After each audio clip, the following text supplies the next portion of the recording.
Hello everyone, welcome to Full Moon Movies. Tron ARES arrives at a very particular moment in cinema history, not just as the next chapter in a long gestating franchise, but as a reflection of how our relationship with technology has changed since Tron first appeared in 1982. Now, this is no longer a world where computers feel mysterious or unknowable. We live inside systems every day, and Tron ARES understands that shift.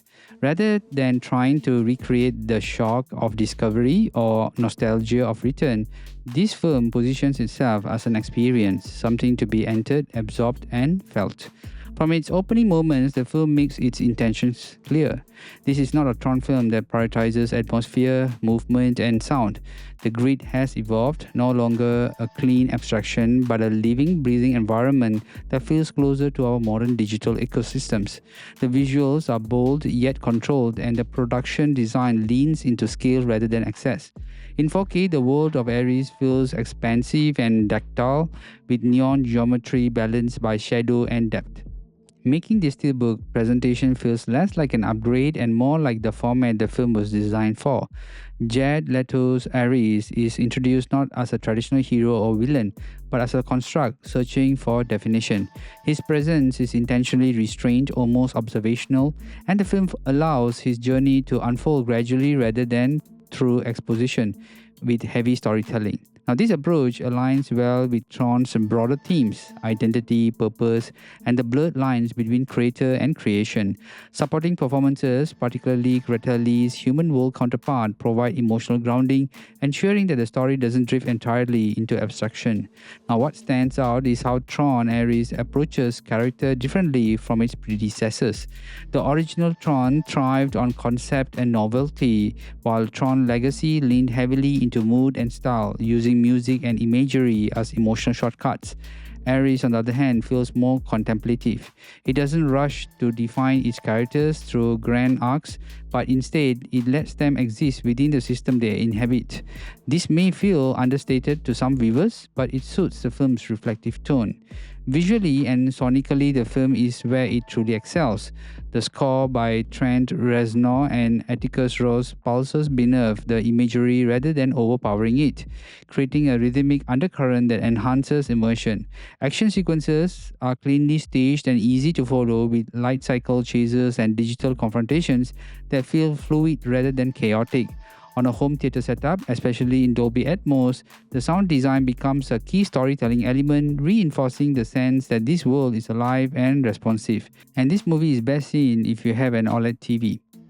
Now, when comparing Tron ARES to its predecessors, it is important to recognize that each Tron film reflects its era. The 1982 original was revolutionary because it imagined a digital space before most audiences had personal computers. Tron Legacy arrived in an era obsessed with remix culture and audio-visual spectacle, and it leaned fully into that identity. ARES, by contrast, exists in a time when digital systems are no longer abstract. They are embedded in daily life. As a result, the film feels less concerned with explaining the grid and more interested in exploring what it means to exist within it. Now, in terms of performance and reception, Tron ARES has followed a familiar path for the franchise. Like Legacy, it has met with appreciation for the audiovisual ambition and a more measured response to its narrative. In fact, box office performance reflects that balance. Not a breakout phenomenon, but steady interest driven by fans of the series and viewers drawn to its distinctive aesthetic. Now, this has always been part of Tron's identity, a franchise that resonates deeply with a specific audience rather than chasing universal appeal. Common critics of the film tend to focus on its storytelling approach. Some viewers may wish for more explicit emotional beats or clearer narrative momentum, especially when compared to more plot-driven science fiction films. Others note that ARES prioritizes mood and experience over dramatic escalation. However, these observations feel less like flaws and more like creative choices. Tron ARES isn't trying to overwhelm with twists or constant revelations. It's in fact inviting the audience to spend some time inside its world and engage when it is on a sensory level. As the film moves towards its conclusion, it resists the urge to tie everything into a definitive endpoint. The final moments, including the post-credit tease, feel open-ended rather than conclusive. Now, this mirrors the film's broader philosophy. The technology is not static, and neither is the world of Tron. The story doesn't insist on closure, it suggests continuation, evolution, and possibility. From a physical media perspective, the 4K Steelbook releases feel especially appropriate. The sharp contrast, rich blacks, and vibrant highlights allow the grid to fully come alive, while the audio mix gives the weight and dimension to the film soundscape. Now, this is the kind of release that rewards repeat viewing, not for hidden plot details, but for the experience itself, like the visuals, the music, and the atmosphere working in harmony.